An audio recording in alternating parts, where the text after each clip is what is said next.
Hello, everyone listening, and welcome back to your Slightly Mighty podcast, the show created to illuminate the lives and experiences of the many musicians, venue owners, and concert promoters of Charleston, South Carolina's vibrant and growing local music scene. My name is Hop, your host and humble facilitator. Today's show will be our sixth Slightly Mighty podcast episode, and I'd like to start today's show by thanking the many guests who have volunteered their time and energy to make each show a reality, so thank you very much. Additionally, I sincerely hope that the listeners who have tuned in so far have also enjoyed our time together. Please remember that this show is a work in progress. I continue to welcome any and all types of feedback, so feel free to continue to send that along to me at hopturn@gmail.com. Special thanks to all the listeners who have already shared your criticism and comments. Just know that we are on a delayed release schedule, so don't feel ignored. Your suggested changes may be coming in future episodes. Also, don't forget to like, comment, subscribe, and share the show as you see fit on whatever social platforms you currently inhabit. If you like what we're doing here, please know that the only way for the show to continue to grow is for you to help spread the word when new episodes go out. It really will help determine the show's direction and potential for future seasons. One additional note before we get started today: in an effort to cram as much local music into the show as possible, I'm currently accepting 20 to 40 second audio clips for mid-show bumper music. Anything creative and original and in a wave format would be appreciated. Please send those along to me, and I will try to get them into a future episode. Our first submission of that comes today from local pianist Nolan Tecklenburg, so thanks a lot to Nolan Tecklenburg. So let's get down to it. Sitting down with us today here at the lovely Maybank Public House are two of Charleston's most beloved musicians, Ward Buckheister and Russell Clark. Hey, yo. Along with bandmates Wes Powers, Maddie Thompson, and Joel Timmons, they form one of Charleston's most popular and long-lasting local bands, Soul Driven Train. Welcome to the show, gentlemen. Thanks for taking your time out of your day to sit and talk with us. Thanks for having us. Yeah, man. Thanks. Who is Ward and who is Russell? What made you guys get started in music? Are you guys long-term friends? You've talked a little bit about the fact that you've known this guy for a very long time. I guess it's longer than a day or two. So tell me a little bit about how things got started for you guys. Like, should one answer the other one's questions, or is that's wrought with pitfalls to get your feelings hurt? Yeah, you should. His memory is better than mine. Well, So, that's good. at least for the early days. I know Russell's phone number when we met. It was a dial-up or a one of these rotary. I think ours was a rotary. Cool. Still, so to put it into a time chunk, I had a corded push button. Yeah. We were 5. He might have been 6. I can't remember. It was, I think 5. or I was 4 and 5. 4 and 5 or 5 and 6. Can't remember exactly. Okay. It was a Thursday. And where's this at? Where'd you guys meet at? Where are you from? Mount Pleasant, South Carolina. Okay. When it was Shimwood 2. very tiny. Shitwood 2, baby. I grew up on Lazy Lane. Okay. We grew up on Jack Snipe. yeah.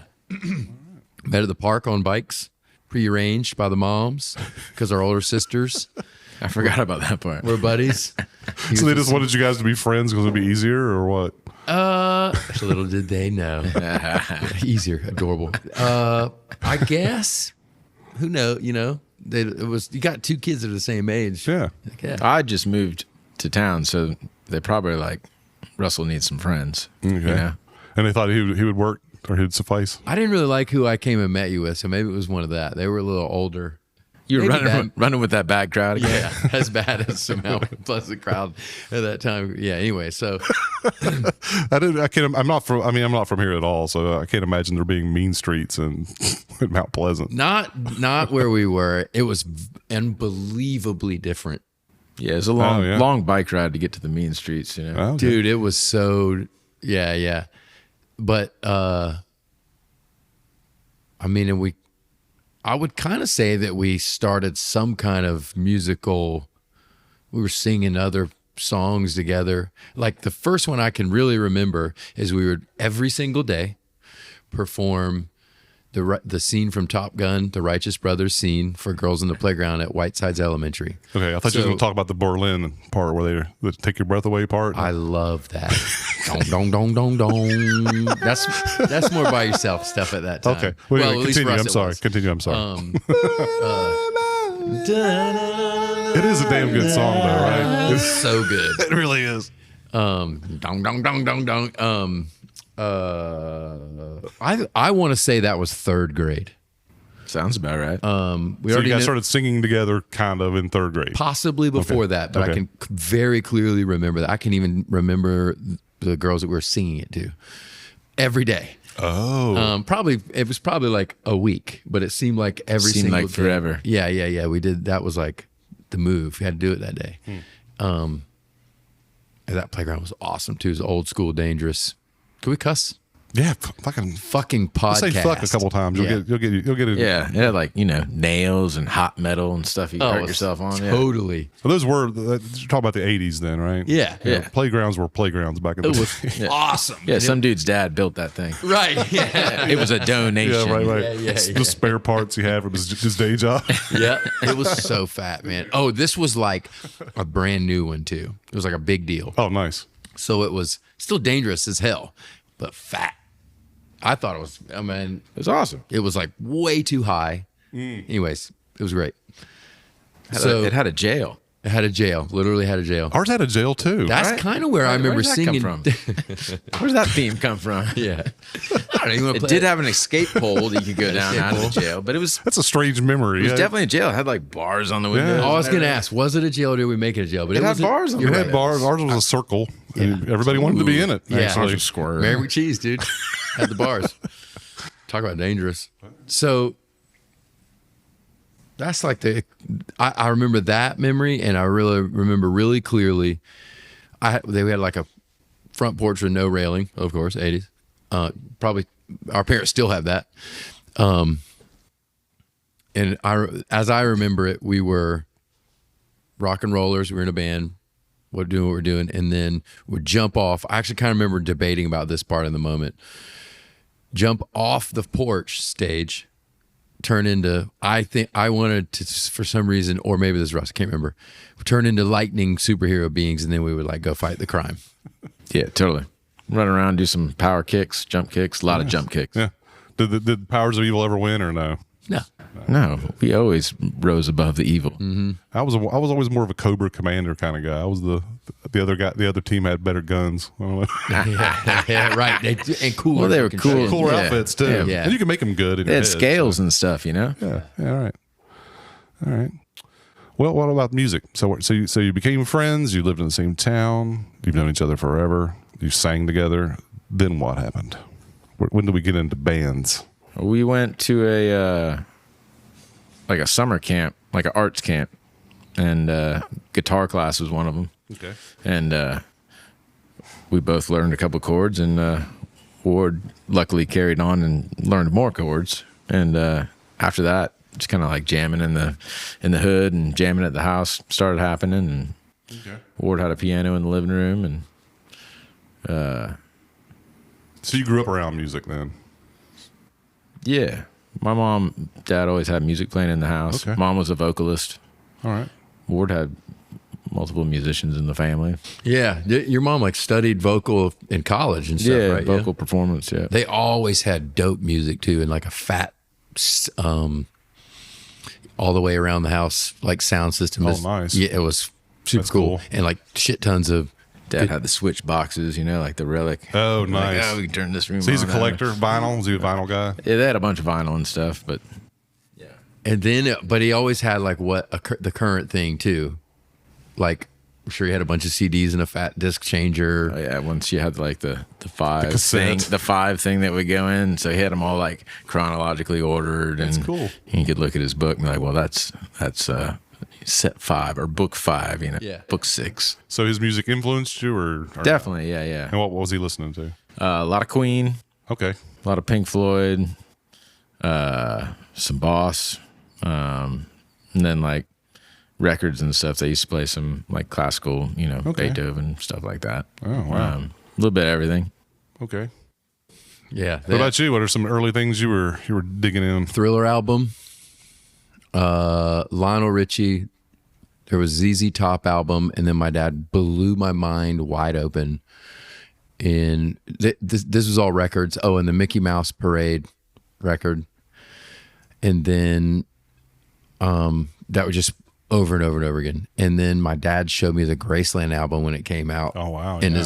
he pulled me out to his truck in the back, thought I was in trouble, put it in and started. I think he started with either Homeless or Great song. it's so good. Or I'm pretty sure it was Diamonds with that beginning. Diamonds on the Soles of Her Shoes with that acapella beginning. One of the best bass lines ever, too. Unbelievable. Great song.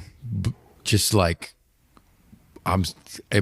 to think back and like it was very specific. He like brought me out there on purpose, and he was like, "You're gonna lose it," and I'm like so incredibly grateful for that moment. Like that was just really cool. But less like he played a little. Mom taught dance, so there was like that, whatever that music was going on. We did like church stuff, so it was less like available specific. They had awesome music, and it was like you hear how organized it was, you know, and like was more, you know, other than that moment of my dad showing me that, kind of like a little more self-discovery-ish, and then some, or that's not the right word, but you know what I mean, less intentional cool music playing all the time, you know, but like you were picking and choosing. Yeah, and had to find a little bit more of that cool stuff gradually, really over there. That's cool. I would think, you know. Yeah, we picked through the catalog. Yeah, and then I had an uncle. My uncle Ralph played guitar and was really good. So that was massive influence. Right. So you got some free lessons. I remember seeing Uncle Ralph play like in the backyard for one of the first times. It might have been one of the first times I saw somebody just break out into songs that I knew on guitar and singing them, and yeah, huge game changer to see someone. You know, like it makes a big thing accessible to watch somebody do something hard, but you know them.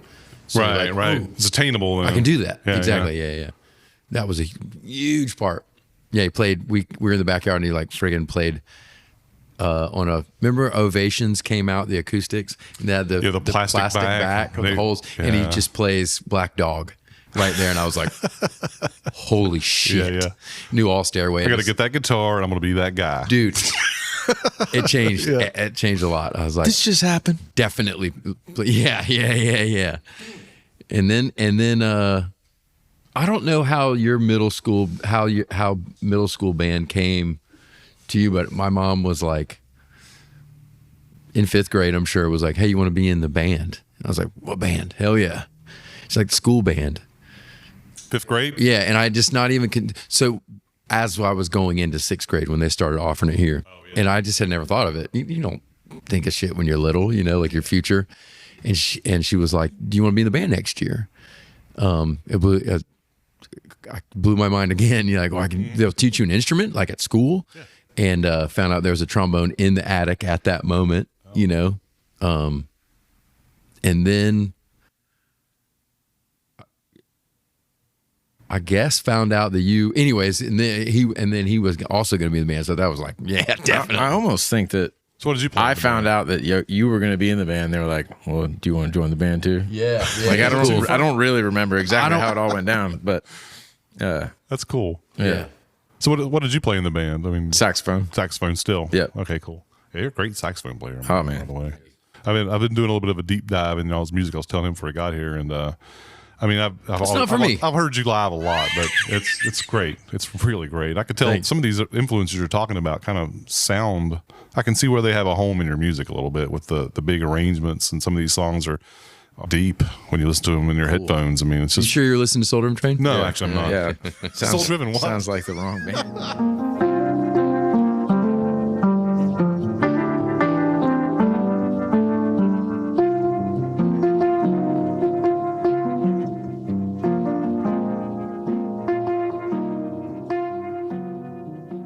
So how did Soul Driven Train get started? Let's get to that point.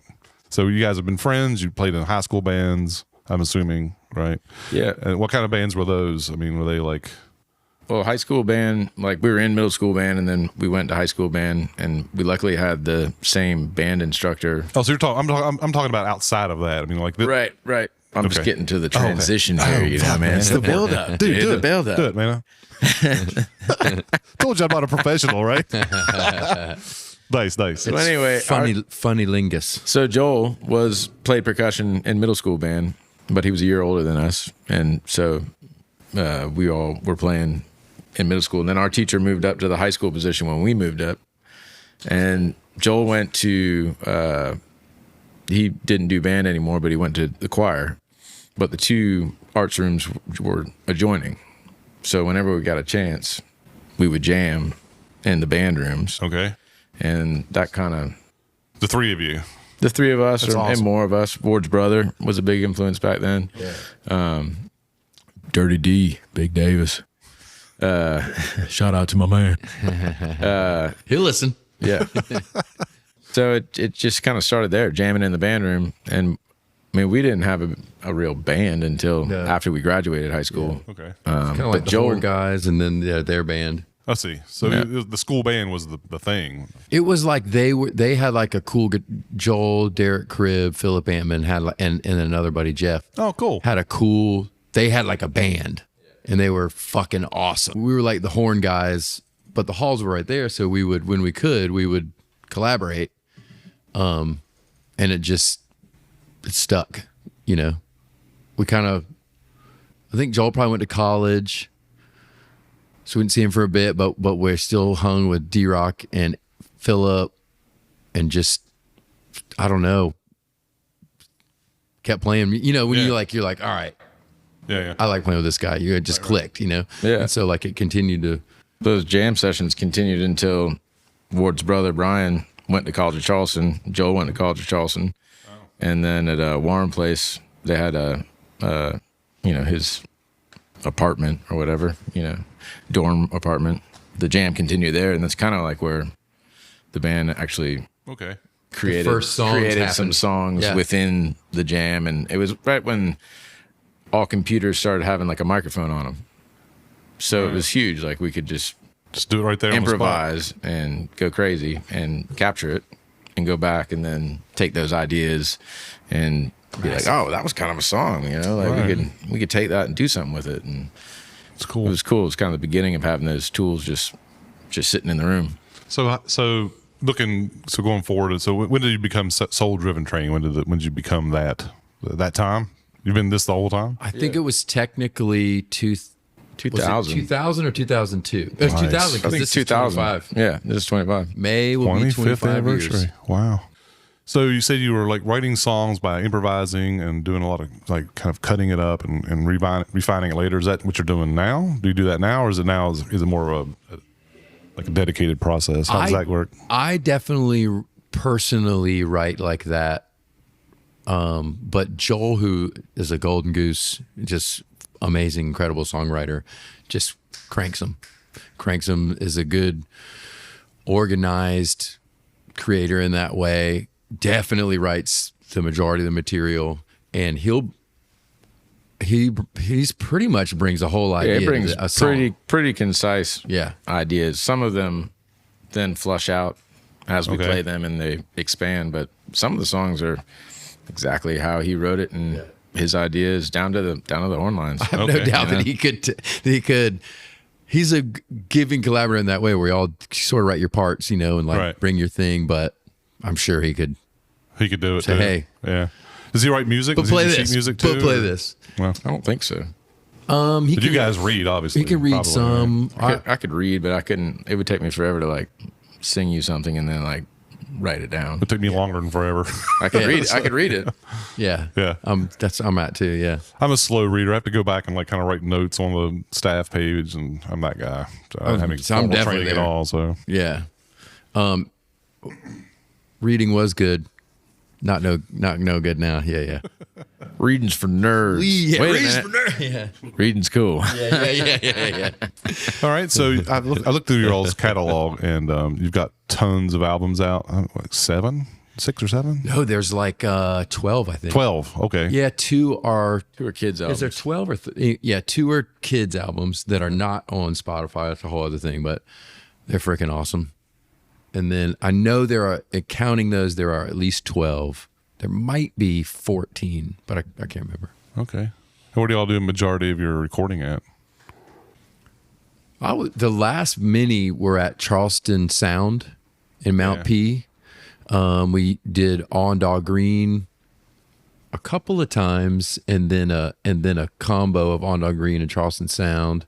I remember the one session at On Dog Green.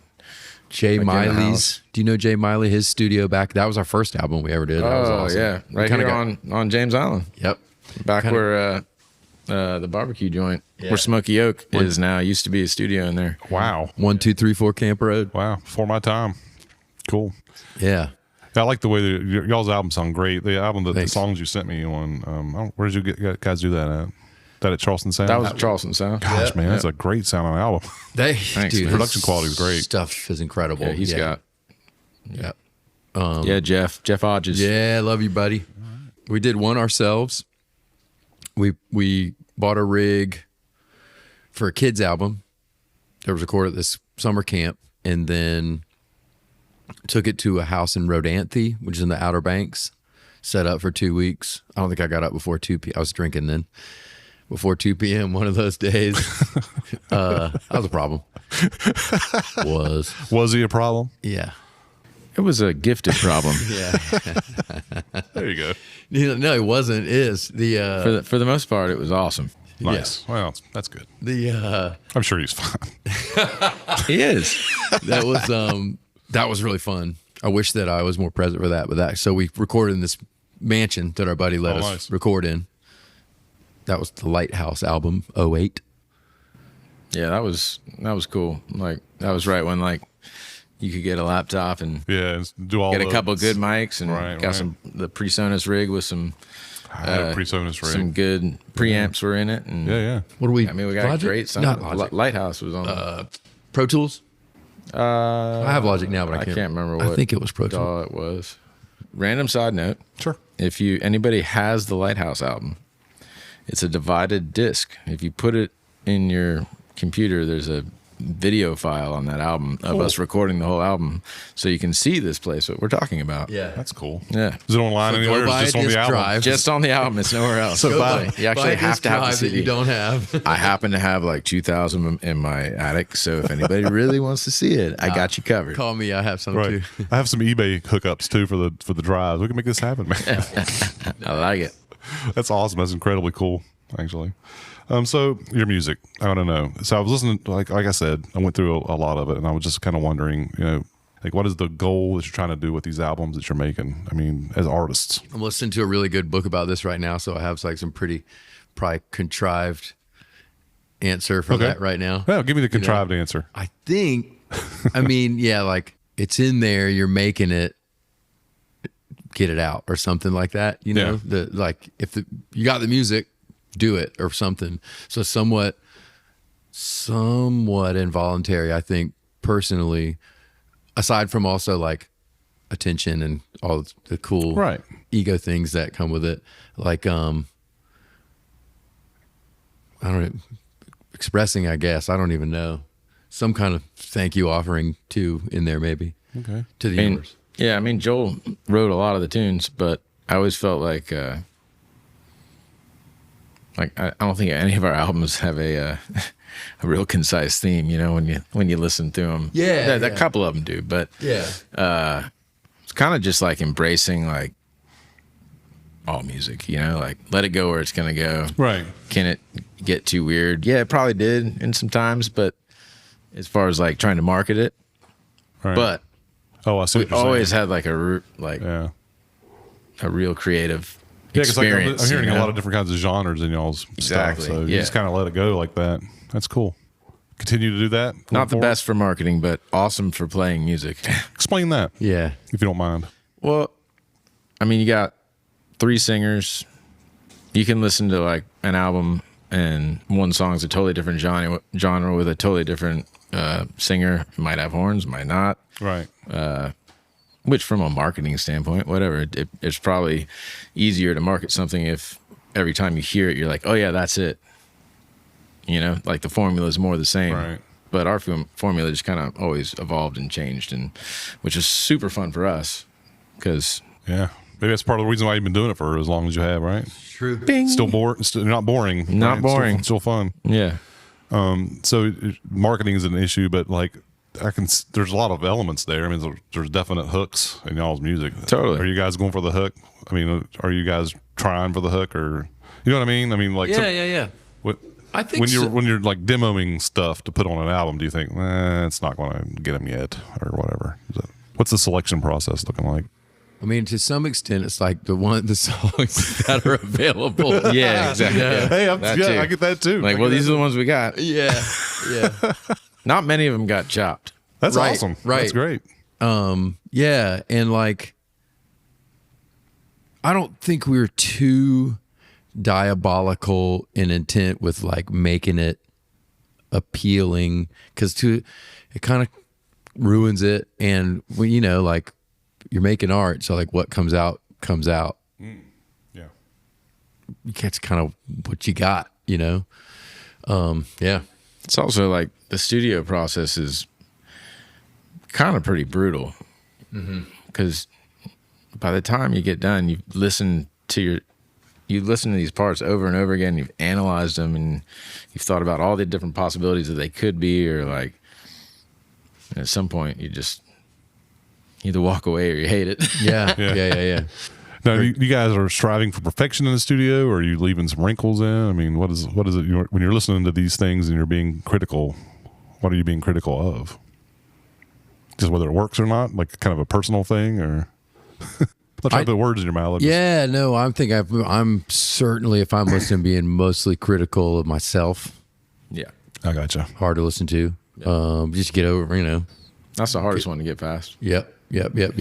And then it's like all the other decisions that are somewhat of a group decision, as far as like mixing and parts of the song and where. So you guys goes listen to it in the studio together, and you're kind of like all weighing in, or is there one guy who's kind of like the go-between between the? So shared files. Everybody listens on their own. Make a decision by some point. Try and be democratic, but with the fail-safe of whoever's tune it is going to have to make a final call, or it's just going to. That's when good. you feel, which is very reasonable. Yeah. Yeah. Otherwise, it's paralysis, right? I mean, you just can't move that way sometimes. So. Right. So many back and forths, and like, but that's cool. You got to do it. Yeah, you got to do it. Well, let's hear one of these songs right now, if you don't mind. This first one is called Disarray. You guys want to introduce the song or say anything about it? This one, kind of a loose concept. How much do you want to hear about it at this moment? Do you want to ask me something Whatever after? you want. All right. A loose concept, loose chord progression, not much of a concept yet. One lyric written kind of in studio. We jammed a little bit and then came back and took some roughs home, thought about it, listened to it. I think I sang like a little bit of a scratch vocal, which ended up being the melody for the verses pretty much. And then it ended up being kind of like with someone in mind that was struggling and then like needed to cry for help, but how do you hear the cry for help that's not being said? Or I don't know, like pay attention to your friends or something. And then it was cool. Like my stepdaughter and her buddy, who are incredibly talented, sang a little bit on it. Got a bunch of horn Is that players. who singing the female vocal? Yeah. That's cool. Totally. Yeah, I like that part. I was going to ask you about who that was. Yeah, they were probably 17 or 18 at that Sweet. time. Dude, That's they're cool. so They good. were local honey at the time. Yeah, local honey. That's right. And they, and then we got, who were the horn players at the end? Like Charlton, two of us, Charlton, Charlton, Mike, and my and brother Davis, on yeah, tuba. yeah. Davis It on was tuba, awesome. too. Just for no other reason but to go, man, blah, blah, blah. Yeah, those horns are at the great. end. That was really fun. It was really cool to come in with not a, go in the studio with a loose idea and not finish stuff when you're paying for time is sketchy. And like, I was like, well, hopefully, let's see. And it worked, the song came out of it, that I'm happy with. And that's that. Well, let's hear That's it. Disarray.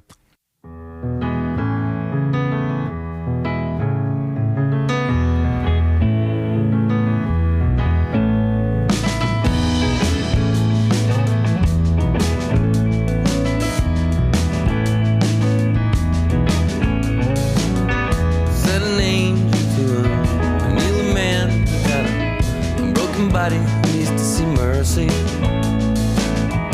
What do you mean you had no meaning?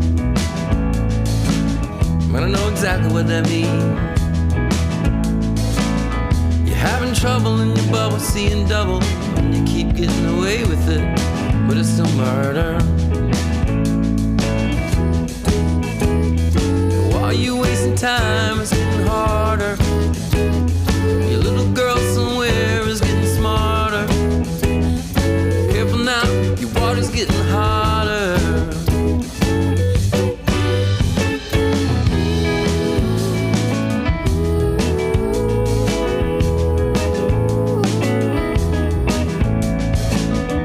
Took a ride to buy some time. It's never enough to get in line. Say there's a space by you. Let him, let him. Zero built his heroes up just to watch him fall down to the ground. He felt his father's awaited. Had him feeling like, well, this man's got me working on the chain gang. His life fell into disarray, disarray, disarray, disarray.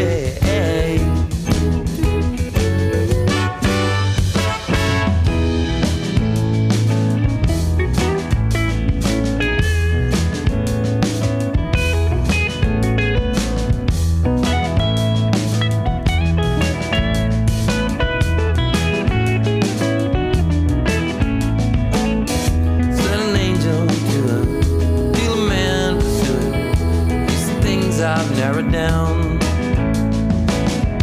Ain't no name that matters. Fancy paint and plaster, scary monsters in the ground.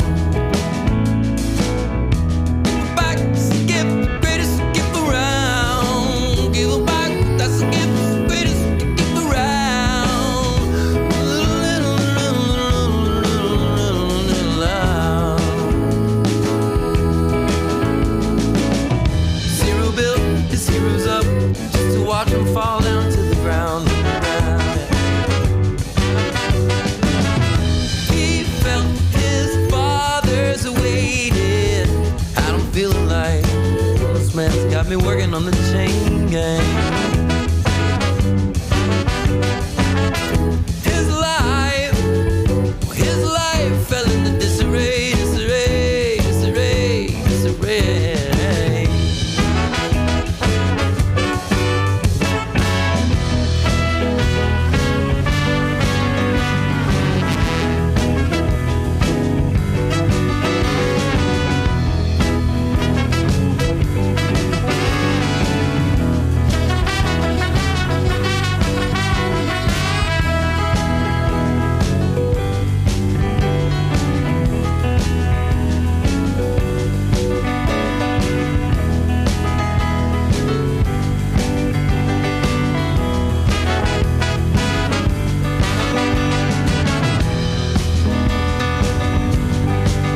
So what is Where something did we about the go? band? Where did we go? We went off to the ether, and now we're back. What is something about the band that you would like listeners to know about that they don't maybe know now? Man, I don't even know. I'll just say thanks for listening to our shit. That's amazing. Blows my mind. Yeah. That's crazy. What's something to know? That we're thankful that we're still playing music together with our best friends for going on 40 years. That's awesome, man. That's cool. Mind blowing. Yeah, it is. That's something else. So I have a question for you from Malin. He was my guest last week, and basically that's one of the things in the show is the last guest will ask the next guest a question. Nice. Right. So, and like I said, it does come across a little bit shitty because how I had to pull it off of the camera. The tone of his question. I'm like, dude, what the fuck? You ain't heard the question yet. Yeah. I know you, man. Words of dick. What do you feel about that? Yeah. Well, I'm all right with that. Yeah, I'm not going to Of put a course. lot up against that. Of you know? course. All right, here it is. I would really like to know about if they could give me an example of a time that they encountered like a musical problem, maybe? I don't know if that's the right word. If they encountered some kind of an unexpected hurdle musically, whether it's live or in the studio, and kind of because one of the things I love about them is the fact that they've got some unique instrumentation going on. They've got some unique rhythmic things happening, and so and they've got a lot of energy. And I know, being a fairly energetic player myself, sometimes things happen. Something gets unplugged, something goes wrong, something somebody can't hear, and kind of what their approach is for how would you guys navigate that? How do you kind of make lemonade out of the lemons? That's a good question. I can think of a live example, Yeah. which is a little bit easier to think about because you don't have a choice in that moment. We were at Floyd Fest. Festival-wide power goes out, middle of our set. Oh, yeah. We have horns, which was great, or luckily in that moment. There's At least for the first few rows. Yeah, right. We're in a tent. It was, anyways, we also had our buddy, Jeff Handel. You're a badass. Jeff Handel playing with us at the time, and he was playing accordion. Oh, sweet.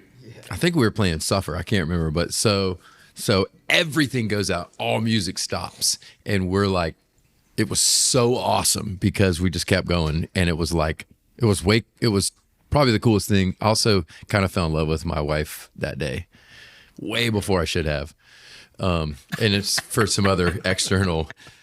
Elaborate if you want, Dude, or don't. she was so awesome. That's all it comes down to. Anyway. She blew my mind. So we just, in that moment, you got to do something. I guess you could walk away, but so we just kept playing, and which I guess could be kind of for anything, but in that moment, that's how we handle that. I thought about that for years afterwards. That was the coolest thing. I'd forgotten about that. God, It was awesome. And the We may have crowd even had- immediately lit up from it too. They're like, yeah. You guys leaned into it too, Yeah, I'm sure, leaned into right? it. Oh, Like, dude. Yeah, Everybody that's cool. kind of drew to the tent. And Yeah, so everything all else music just stuff Oh was yeah, done. then they had to listen too. They can yeah, it. it's cool. Totally. Definitely helped our visibility at the festival, in that Yeah. moment. It was awesome. It was so cool. I think Cameron was there too. Cameron Handel playing trumpet. What popped into your mind? That Russ? made me think of two things. Like one, like when we were touring on the road, and like we'd be playing for nobody, deep into a tour, and you're just in an empty room, and but not totally empty. There's like 5 or 6 people in there, and it's like That's pretty good, actually. you still just you got to play the music for each other first before you got to play Right. for each other. That's And cool. Otherwise, you're taking it away from each other. If you're not gonna Yeah. raise the music up, So you're not down it in. You're keeping the guys in the band as a focus. right, or just the music, and it's a collective agreement. So if you check out because it's a crap gig and the sound's shitty and there's nobody there, But maybe there's somebody there that really matters, and that could be the person that's going to get you the next gig. That could be the person that's going to take you home, let you sleep on the floor, and then it's going to become a lifelong friend. Like, we've had a lot of gigs like that where there weren't many people there, but we still go stay with that person in that town for, forever. Go to their kids' weddings. So your advice is to just always play. Yeah. Just play for the music, play for each other, because it's not always going to be. They're not always going to be good gigs. Yeah. But it can be if you play for the music. And then the other thing I was thinking of was like when a song isn't the tempo that you want it to be, that feels comfortable to you. Right. Or the sound you can't hear, but especially like if a song isn't the tempo, the feel, like it's so easy to get upset with that because now you're out of your comfort zone. Mm-hmm. And you can either get angry about it and blame somebody, or you can try and play the song as best you can like that. The way it is, like the way that. it is right then, because you can't control that. Right. So, like, what are you going to do? You're going to... I feel that as a bass player. You're going to play all the upset. Drums start off slow and weird. Yeah. And like, when vocal delivery gets super weird like that, too, you take a song that, like, all of a sudden the vocal phrasing is, like, half time of what it should be, or double time of what it should be. Is like, that gets really weird, but that's interesting. What are you going to do? Yeah, because my very first guest was Zach and Corey Stevens, Zach Quillen and Corey Stevens, and they were talking about how if the band isn't like pumping, I think like if the feel wasn't there, that maybe the band needs to match the singer because that's where the problem is going to be typically. Do you all agree with that, or what do you think? Interesting. I never really thought about it like that before. They were saying basically like, the song needs to be about the singer. That's a real rhythm section right there. Yeah. I do like that idea that, and Zach's also singing so that's a little unfair. It's not as giving as he's letting it on. Thank you, Zach. Not as gracious. Just kidding. Right. He cloned it. That's a cool idea. I like that idea. I mean, the crowd, as much as we're doing, that's historically, at least, that's like the first thing the crowd's looking at anyways. And it's kind of like the vehicle the song is coming out of. I mean, they're literally singing you fucking words, I'm with that. Yeah. I think that also comes back to what I was saying was like, if the vocal sounds really weird, then the song sounds really weird. Yeah. But if you can't change that, you still got to do your best, one way or the other. Yeah. To Malin's point, question. Yeah, exactly. If you're on a team and you can take a choice to be like, all right, we're going with him. Yeah. Awesome. Well done. You're still doing the same thing. You're serving the music. You know, like, what are we going to do to make this sound the best? What am I going to do to make everybody else sound the best I can, including myself? Right. I get that from y'all's music. I'm not just saying that either, but I feel like it's a team effort when I hear the recordings. There's like everyone's kind of pitching in and covering all the bases, and that's cool to hear. Yeah. Is that how y'all feel? Is that what you're shooting for? Or? Totally. Well, I always feel spoiled playing with all of them because I know that even if I fall on my face, they're gonna like make they're gonna do what they can to pick me up. Yeah. Feel the same way. So let's change gears for a second. It kind of introduces a point anyway. How do you deal with clashing egos in an otherwise democratic band? We bury it deep inside. Do you bury it like I did? Forget it. We explode. What do you mean? We explode at the worst time possible. Break things, smash things. So it can't all be it can't all be beautiful all the time, right? How do we deal? I don't. Our friendships above all else. I get. That's yeah. But I mean, there's been trials and tribulations, but we fire them. I think just kidding, no one's ever been fired. Literally never. How would we do that? Could you repeat the question? Just how do you? How do you handle ego problems? I mean, everybody's got one. Even best friends have problems. I mean, like, how are you getting past that? Like, I feel like in a band to have longevity, you have to learn to, because it's a democratic process with art, and you're in a business together, right? And you travel together, and at one point we all lived together in the same house. So you got to learn early on that if you don't really give a shit, let it ride. Yeah, yeah. And You say- speak up when you really care. If you really care about something, whether it's the music or it's financials or it's Okay. whatever it is. If you don't really care that much, let it ride. If you really do, speak up. You mean like caring, like it's hurting it's pissing you off? Just or whatever it is. I got you. Like, yeah, whether it's between you and your friend if it's between Ward and I, if it's a really big deal, we're going to talk about it. If it's not that big a deal, probably ain't going to talk about it. But same with the music. Like, Yeah. if you're in that democratic process of like, I don't think that's that great, or I don't like that idea that much, but is it a big enough deal to like stop the process? Is it, How do you remind yourself or each other of that when you're in a studio situation or on a big stage, or it's understood at this point, or you kind of look at each other and shut the fuck up, or I think the stage, you just got to roll with what's going on, like it's solve it all later. That's it's not a place to put your foot down, because then you're not serving the music. Yeah. They didn't pay to see that shit. Nah, nobody. Yeah, nobody wants to see that. Nobody wants to see an argument on stage. Right. Not nobody. Sorry, anybody does, but we got like just family. I don't know, foundation or something. So where it's like, this is gonna sound super lame, but like we just love each other. So like, with that comes you like know the other dude so well, and you've already been through enough shit to where you're like, I don't know, things roll off your back a little bit more, or like you just know there's always another side, Right. or the next day or whatever it is, and like that's just stuff that you get through. How we specifically handle it, I don't know, man. Talking, I guess, or. Okay. You're right about the thing. It's like, yeah, if it's somebody cares more about whichever one it is, right? And if you don't, set whatever, kind of let it ride. And if you can't let it go, keep fighting with, and then get figured out. Yeah, there's things that I've spoke up about that I now wish I hadn't.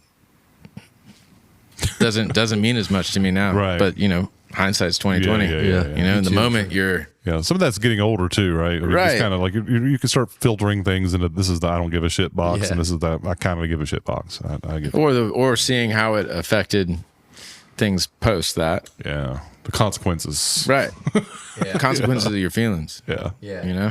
Well, I don't feel the same anymore. Yeah. Well, but the consequences are still the same. Yeah. Right. So, yeah. Now you got to work. It's like, fuck. Now you got to do some fucking work too. Yeah. Well, yeah. Or you might not be able to fix something, Yeah. Totally. Let me ask you another question. What are some things you guys have you've got more albums out than any other band I know in town, actually. So what are some ways that you guys can help foster your creativity, I guess? How you keeping the candle lit? Yeah. Just keep getting together and playing, Yeah. I think from my own head of being less self-critical, like not always constantly measuring myself against players that I feel and know are better than me. Right. I had a friend, Jake Bellack, great saxophone player. Monster. He used to come out to our shows a good bit, and anytime he came in the room, I'd just be like, fuck, God damn it. Just nervous and, And after the show, he's like, man, it sounded good. I was like, dude, thanks, man. As soon as I saw you come in, I was like, fuck. He was like, man, you shouldn't do that to yourself. I was like, and then he said, he's like, did it feel good? What you were playing? I was like, yeah, it felt real good. Yeah. It's like, well, if it feels good, it is good. Fucking A. And I was like, shit. Get out of your head, man. Yeah. You might not be the most technical player, but if it feels good, isn't that what we're doing it for? Yeah, that's right. Shit. So that stuck with me. Yeah, that's good advice. Plus, we're here to make people happy. Right. Starting with me. Yeah, right. Start with you. I don't want to be selfish, but Yeah. No doubt. It's the only way to do it. Yeah. What about you, Ward? I'm working on that a lot right now. I'm in sounds a little bit like a self-help tape, but start with gratitude, calm space. And then trying to like kind of capitalize on the little song seed or idea seed when it's happening and ride it till it goes away, or I have to make my son dinner or something, Right. you know. So when you get inspiration to write a song, do you stop That's what you're doing? specific to a song. Yeah, only just because that's kind of happening for me right now, which is cool. But we'll see. Probably not coming to it, but maybe it will, maybe it won't. It will. I mean, is You what had I a meant to couple say. when I was over at the house that sounded pretty damn cool. Cool, hell yeah. So, I think right. I'm really staying at it, and I think that comes from just we do that, still playing, still enjoying it, but really, yeah, like trying to keep making it happen. Willpower a little bit too. Yeah, and like even past when this is talking in the very literal in the moment sense, like say you're playing something, keep trying to be open and keep going, and just even when it starts to suck and your hands hurt, just like whatever, catch the thing coming down. Okay. So let's talk about another song here then. Banana Fridge. That's kind of where I was going with this a little bit. I'm trying to wrap my head around what a banana fridge is. It's my favorite story that I have surrounding a song. Well, then you got to share it, man. It's Guess I picked the right song then. yeah. So Yeah, right. It sucked me into that shit. this is my yeah. Worked. Homer. Yeah. It's my I think my favorite song I've ever written, definitely my favorite studio capturing that I've ever been a part of, or something that I started, like song wise. Definitely. It was really fun. I did all the background vocals in just in a fun vocal day, like just getting to like lay. I love that shit. Yeah. And it started as I had the first phrase. It was because I thought it was funny. It was kind of an idea that I just threw out there, and we kind of jammed on it for a while. It had almost no intention of it becoming a song. It was like kind of like a palate cleanser in the studio. But we can try I gotcha. click chord, So anyways, then it starts happening. So then we're listening to the Roughs, going home from Mount Pleasant to Johns Island, trying to get where's it going? What's the form? Really, I was trying to find a melody, and I was trying to find out what it was about. It ended up clicking. It was a great moment. I really changed something in me or my process too. That was cool. That was formative. But so I listened to it all the time, and I was watching my wife's business partner's first child. This kid was amazing. I had her from 18 months to 3 years. She was my best friend. We hung out nearly every day. I pick her up from school. She was so awesome, super smart. But I would play it in between just to get a repetition in so I could hear it. Never knew if she was listening, whatever. In between the kid stuff that I would play for her as we rode around. And then one day she's had a hilarious, cute little voice. Hey, play Banana Fridge. And I'm like, Banana Fridge? It sounds like a kid song. I'm like, we hadn't done any banana ones. I know the Tiki Taki and all these. She's like, Banana Fridge, it's your song. And I was like, you don't think a kid's knowing that it's yours. You just don't think they're taking it in like that. Right. And then all of a sudden it clicks. Oh, also, I have a freezer full of bananas at all times. and peanut butter. Which she thought was hilarious. We'd go home and I'd make a smoothie every day. Cool. With her. Full of bananas in the freezer. Right. So she's like, play Banana Fridge. And That's awesome. Finally it clicks. Because I say in it, I bought a fridge, an oven, and a fridge. It was the first ones I'd ever bought for real, Okay. I'm like a big boy. But it sounds like I'm saying, I bought a fridge, a banana fridge. And so immediately I was like, that's definitely the name of the song. So she heard that. She heard Banana That's Fridge. Beautiful. That was It is pretty cool. Well, let's check out Banana Fridge here and see what the listeners think. It's my favorite song. Is it? Cool.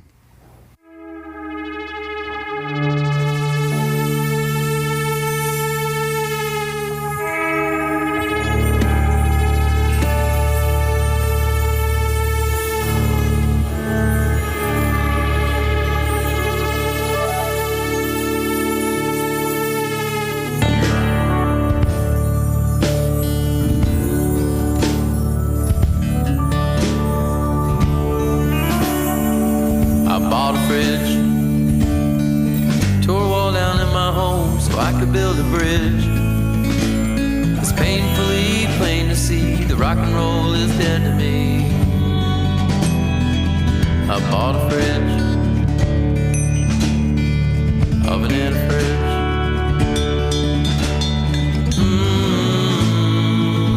How I love to hear singing in your garden.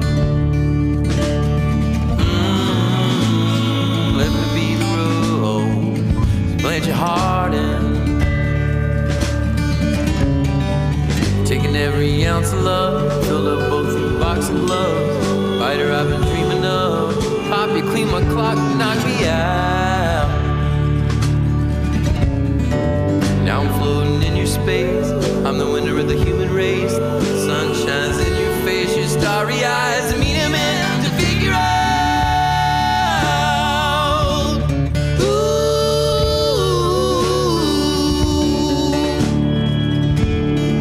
Tear apart my very soul if it will make you whole. It's painfully plain to see that you're the entire world to me. I bought a fridge, oven and a fridge. Hard for me to know the right statement to make, or whether to make one at all. Take your honesty, maybe to a fault. The things I will tell you now, meant to help you out somehow. Remind you what you're all about, so behind you leave the years that make you proud. Helping, it's okay to be young. Want it so bad, and then you'll fight enough to figure out just what you have.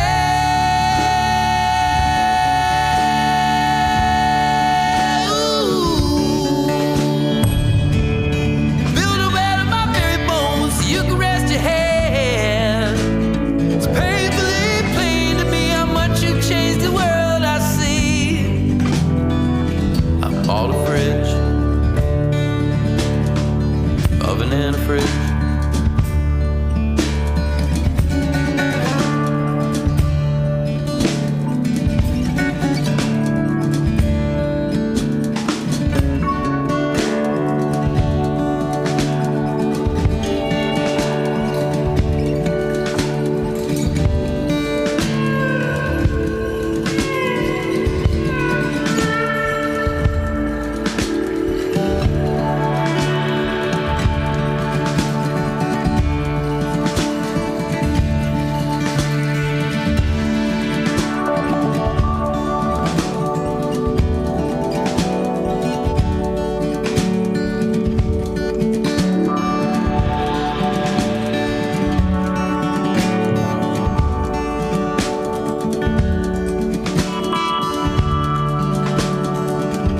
Keep your mind in the moment.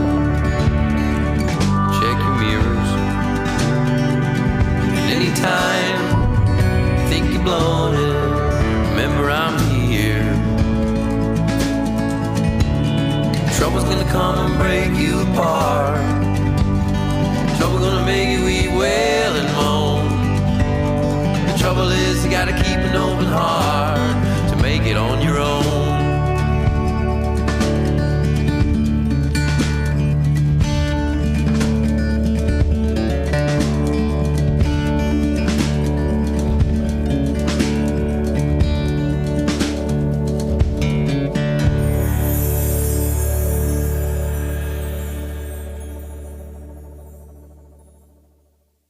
So what kind of advice would you possibly have if you'd like to share with our young musician friends in Charleston? If you could like tell them something that might help them get started or help them like create their own music or Be on time. okay. Always be on time. Answer your emails. Learn how to sound check. If you can, learn how to run sound. Oh, yeah. That's a good one. You know, if you need a mentor to do that, I know Zach Quillen will help. Email me. I'll do it. Russ probably do it too. It's clutch. We do it. To learn how to sound check is a really good one. It's change your life. How do you sound check? Don't fuck off on stage. Yeah. Oh yeah. Yeah, don't fuck off on stage. Noodling and bullshitting around. Do not play until you're checking. And just like the little things like, you need to play and sing.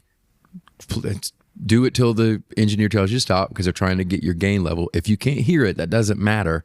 He's getting it. He or she is getting the signal. They're just doing some things you don't understand yet. Do it in a performance manner as well. Yeah. Right. Check as if you're performing. Don't just say check into the microphone. Right. Sing something. Yeah. Sing Right. or play whatever you're doing at a performance level, volume.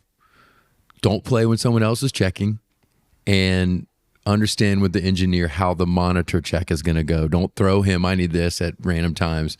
Do one at a time or whatever y'all arrange your band or he or she want, and go through the monitors one by one and take your time. Show up for sound check. Yeah. Yeah, showing up for sound check. Yeah. That's a novel concept in some people. It is, I know. And I know that those I'm not getting paid for that. That's not fun. Right. The hell you're not. You're only getting paid for the load in, the load out, the driving, and the sound check. The music's free or whatever. Yeah, music's free. I forget who said that. And that sounds like not musical. It's no fun if the sound's no good then. Totally. Yeah. That sounds like not a musical or creative process advice, but it's super clutch if you want to keep playing live music, and it will really help everything else. Like, just whoosh. What do you think, Russ? What's some helpful advice that you're just burning to get out? I would say if you've got a group of friends that you love playing with, keep doing it. Keep doing it. And don't hold grudges. Mm-hmm. Right. Have fun. Yeah. Be cool. Yep. I agree with that. Life's too short for that shit. Yep. That's for sure. I want to hear one more song before we get to the end here. It's called Riding. I really like this one. The ones you sent, I liked all of them, but Riding just sounds like a big, huge finisher song, man. To me, it's like the one that everybody's. I was singing the second chorus. Right on. Nice. Which is great. I think that's totally that song. So it's Aisha's favorite song. Is it? Just saying. Anything we want to talk about with that one, or just it was an idea in the shower when I was in high school. Okay. And it probably didn't get written until, well, it's the last album we recorded. So right. There you go.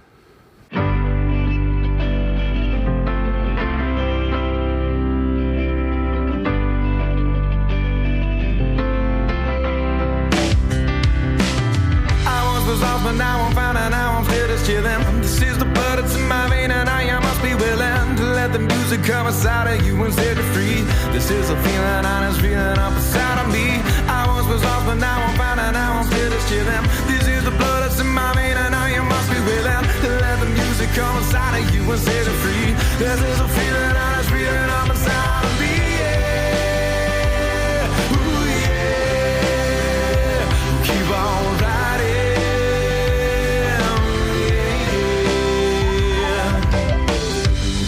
I stood back, we on our same track. I head over, we ain't looking back. We keep on riding day by day.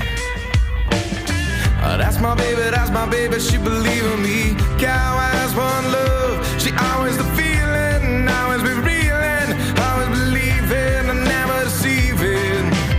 So chin up, by straight, no need to hesitate. One chance, one dream, you gotta keep it straight. And in the end, it all comes down to this. Focus your mind onto the silver, keep your eyes on the horizon, keep on riding. Ooh, yeah. We'll keep on riding. Ooh, yeah.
just yell out. This is the blood that's in my vein, and now you must be willing to let the music come inside of you and set you free. This is a feeling I was reading up inside of me. Yeah. Ooh, yeah. We'll keep on riding. Ooh, yeah, yeah. We'll keep on riding. Ooh, yeah. You gotta keep on riding. Oh, yeah.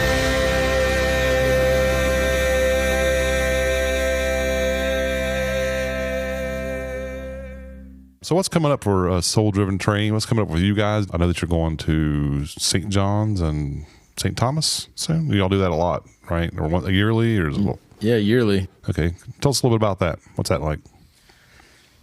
Pretty amazing. We've been going now. This is like 13 years or something crazy like that. 13th, but it's over 15 years or something. Yeah. But it's a cool, it's been a really cool evolving process, like coming to the island, not knowing anybody, spending the first tour, like riding around in the back of somebody's pickup truck with a bunch of borrowed gear, sleeping on dirty floors, then making friends and, Right. you know, and it continually growing over time and learning island style and a cool snapshot of like making a big impact on a small island where we only come back once a year, but people remember. That's cool. People like start measuring their year by it. Like if we didn't come, they're like, we missed you. It's like everything's normal again. You came back, like after the hurricanes when we came back, they were like, That's cool. Yeah. They knew that the things were back to normal. Probably. Yeah. Yeah, that's cool. just those relationships and stuff. It's So you guys playing for like the locals down there and the tourists, or I mean, you're making the friendships with the locals, right? both. Okay. Yeah, there's a couple that met us down there from Chicago, Jeff and Marta, and they came down for a bunch of years, and then we wound up playing their wedding on St. John, and they've like flown to Charleston to see us. They just flew to Charleston to see us at the Poorhouse for our 2 Thanksgiving shows. That's cool. Yeah, whole family, Wow. They were at Soul Slam when go Yeah. listen to Illa Zilla, y'all. Go Yeah, listen to Illa Illa Zilla, Zilla. y'all. Bring it. Illa Zilla. Now you know Gorilla the Zilla. Dilla. That was a good time, by the way. Thanks for having us up there for So that. fun. That was so awesome. Yeah, it was fun. Crushed it. It was fun. Go listen.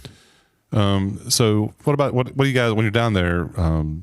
Tell me more. I mean, I think you're bringing Aisha down there this year. Is that That's Yeah. gonna be fun. Aisha Kenyatta's coming with us. Also, Lakin is coming. Lakin Love, Lakin Williams. She's coming. Yeah, dude. Now just our buddies come with us. Our buddies are awesome. there. Yeah. Nice. Yeah, last year my 5-year-old son got to go snorkeling for the first time and go wow. see turtles and Yeah, yeah. stingray and That's cool. all sorts of cool stuff. And yeah, And you get to see Dad playing kick-ass music in a rocking on beautiful the beach setting. bar. Yeah, man, man. he's tired of that. Oh, No, yeah. I'm just kidding. That's not. All our kids. That's not no, no. Baby Shark. They watch. No, they watch the video of Soul Train. They want to be Joel. Yeah. They do or don't. They do. They do Of want course to be they would. Joel. Why Okay. wouldn't you Just want like to? everybody I thought you else. said don't. I was like, It's hilarious. Like I'm envious of his Maybe- hair. He has badass hair, actually. Yeah. he does. Yeah. Yeah. Why wouldn't you? Well, I'm envious of everybody's hair these days, but yeah. I mean, but that's like a spirit animal hair, like I'm very jealous of that. I wasn't lying. But yeah, it's hilarious. Like Emmett was infatuated like with watching our YouTube channel for a while, That's cool. That's badass, isn't it? Yeah, yeah. but now it's done.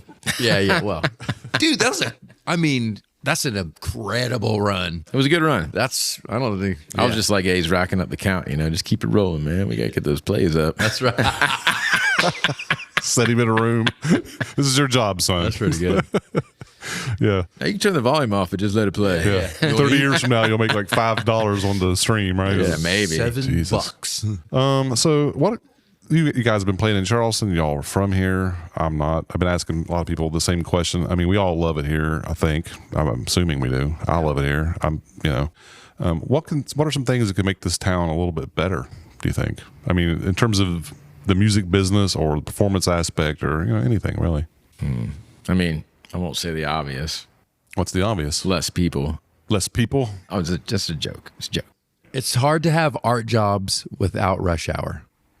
It's important to remember, in my opinion. You know, I mean, if you're an artist in an enclave and you are making your art and selling it to the world, great. Yeah, you need the people. But I would like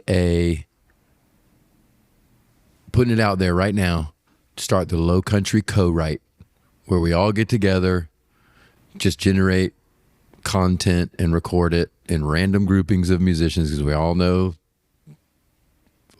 That'd hundreds. be a lot of fun. Yeah, that'd be a lot of fun. And if Charleston had a lot of musical output in that way documented, then possibly there's a sound developed, then possibly there's a awareness of that sound. Like, I don't know if that's how like a New York sound, a Memphis sound, a Louisiana, I don't know, you know, but like something,